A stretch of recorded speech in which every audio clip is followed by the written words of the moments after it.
Hey, it's Amy. I am filming my second video of today, which really means I am on a roll with this whole booktube thing.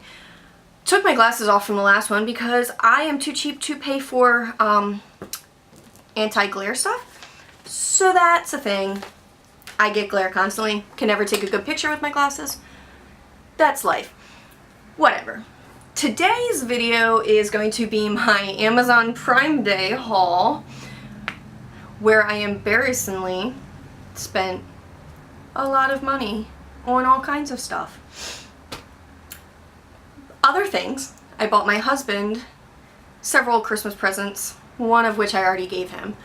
And that was like a drinking horn, and I was like, oh, that's awesome, we can take that to Renfest. And after I bought it, I googled, and Renfest doesn't let you bring in your own drink holders. So now we've just got this like Viking bullhorn thing that we are gonna sit and look pretty with. I also got a squatty potty. I don't know. I had a friend recently get divorced, and she said on Facebook, my biggest fear is figuring out who gets the squatty potty. So apparently they are awesome.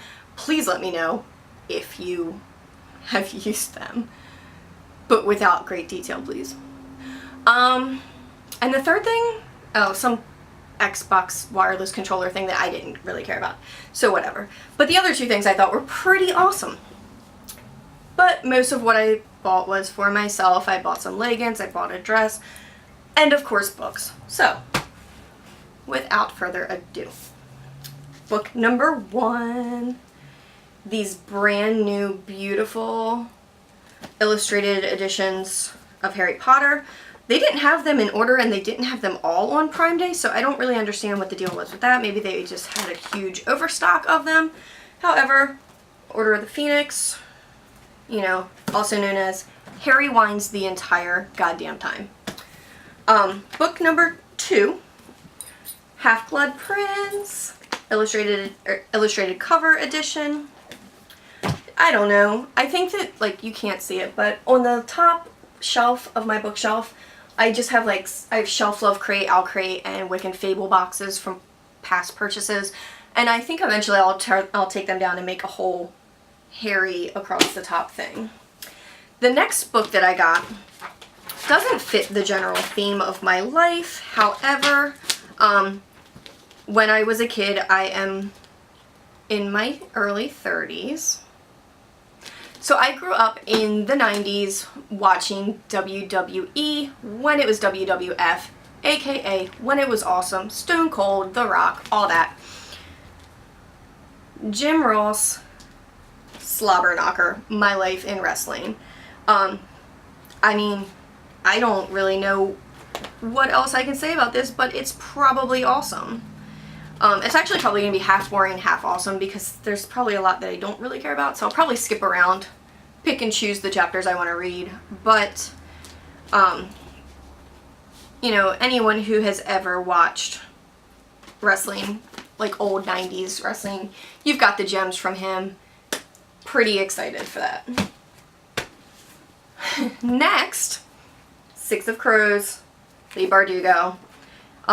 At this point, I think this channel is basically like a Leigh Bardugo superfan channel, which is very strange, since I just picked up her first book, my first book of hers, last month. But I figured I might as well get a jump on this because I am going to come to the end of the first, like the Shadow and Bone trilogy. I am going to come to the end of that really soon if I stay at the same pace I've been going.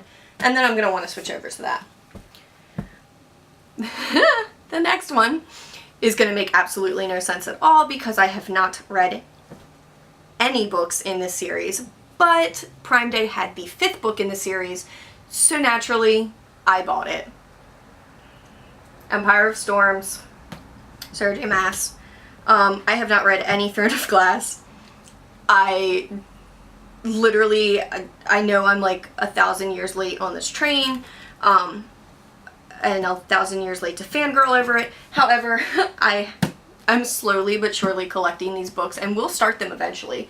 I think I have one more somewhere up there. I don't know. But, you know, that's a thing that eventually I will get to. And I have the 5th one when I need it now, so Next, I have The Bells,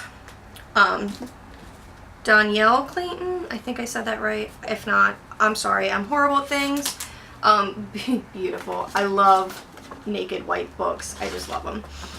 I was super stoked on this book when it came out, and I kept putting off buying it because I'm like, no, you don't need to buy a book right now. You've got so much.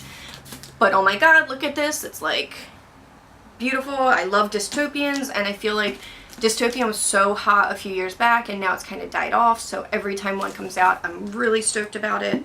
And I mean, a beautiful, beautiful neon pink map.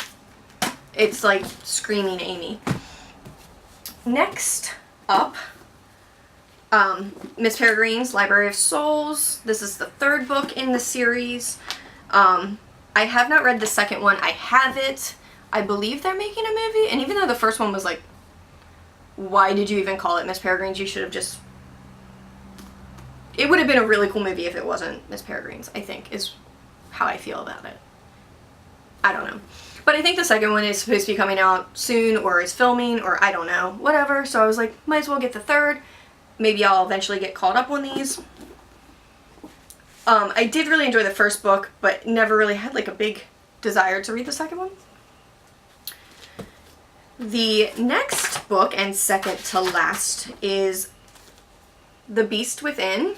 And like the author's name is not on this. So... Okay, Serena Valentino. It's right there. I love this, by the way. Just look at this. Woo, Prince. Woo, Beast. I don't really know what this is about, so I'm going to read it.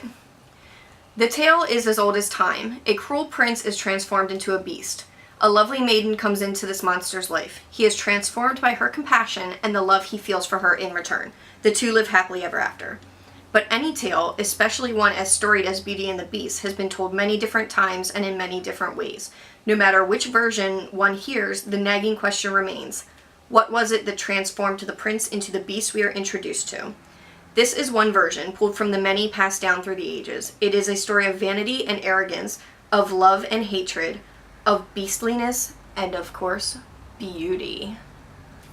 So, this will go in line with, Beast. Oh god, it's still here from my earlier video. Where is it at? Oh my goodness. Oh my goodness. Okay. So one of my arcs from July was Beast, A Tale of Love and Revenge.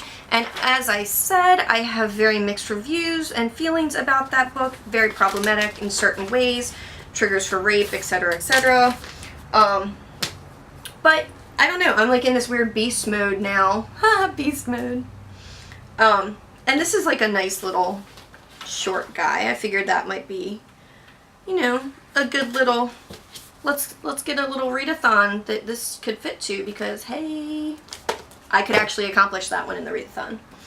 And the last book, which is oddly familiar to the theme that I have just discussed, As Old as Time. I have not, and this is by Liz Braswell, sorry. I have not read any of these Disney, like, reimaginings, but they seem, and honestly, the first couple of times I saw them in the bookstore, I'm like, oh, these are probably, like, more middle grade. That doesn't seem to be the case, based on, like, reviews that when I looked farther into it. So, I kind of just, like, knee-jerk bought this one because it was Prime Day, and you can see it's got a little, So I'm wondering if this was another, like, we have so many of these, let's throw them up. This one says, Belle is a lot of things. Smart, resourceful, restless. She longs to escape her poor provincial town for good. She wants to explore the world despite her father's reluctance to leave their little cottage in case Belle's mother returns. A mother she barely remembers. Belle also happens to be the captive of a terrifying, angry beast, and that is her primary concern. But when Belle touches the beast's enchanted rose, intriguing images flood her mind. Images of the mother she believed she would never see again. Stranger still, she sees that her mother is none other than the beautiful enchantress who cursed the beast, his castle, and all its inhabitants. Shocked and confused, Belle and the beast must work together to unravel a dark mystery about their families that is 21 years in the making. It's not I didn't even read, that was actually the first time I read the description for this book, and it didn't make me say, oh, I'm so glad I bought it. So that's a little bit of a letdown. We're learning things together. I don't know. It's kind of pretty on the spine, so it'll look okay on my bookshelf, but I'm definitely not going to jump to read that. Yeah, well, that's a little disappointing. So that wraps up my Amazon haul. Woo! Big pile. I'm excited. Alright, and blah blah blah, social links down below. Please like me if you like me. Please don't not like me if you don't like me. You know, comment, subscribe, let's be friends. I'm really excited to make more friends in the BookTube community. All my social stuff, blah blah blah, Bookstagram. I'm in between personal blogs right now. I've got one on Wix, which I hated, so I'm currently switching all that over to a WordPress, which is much more user-friendly if you're in the market for a free website. My Facebook, which I'm in a whole bunch of like these YA groups on Facebook, and they're super fun. Oh, Goodreads. Ha! Duh. And my Goodreads. All below. Awesome. Cool. See you guys next time.